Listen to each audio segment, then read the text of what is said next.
Continuing on with our storage discussion for passing the AZ900 exam, we're going to take a look at Azure storage tiers. So starting with the first tier, which is hot. This is designed for data that is accessed frequently, at least in the short term, and it has a higher data transaction cost than cool or archive tiers. Then we have cool, which is optimized for data that is infrequently accessed. And this is going to have a minimum retention period of 30 days. It's really used for short-term backups and older content that you just don't access all that often. Then we have cold. This is optimized for data that is infrequently accessed.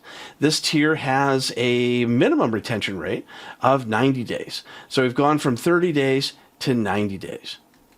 And finally, we have archived. This is used for data that's rarely used or accessed. The tier has a minimum of 180 days. So now we've doubled again the amount of time that it's going to be minimum for storing this data. Now, it does take time for this data to be accessible because it's offline. Once you upload an archive data store, then it's going to be offline. So that means it has to be reinflated, is what they call it, before you can access it.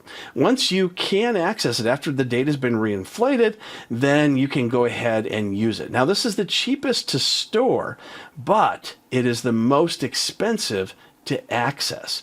That's because of the extra effort it takes to reinflate the data. As shown in a previous demo where I created various different types of storage tiers can make a big difference when choosing cost versus speed.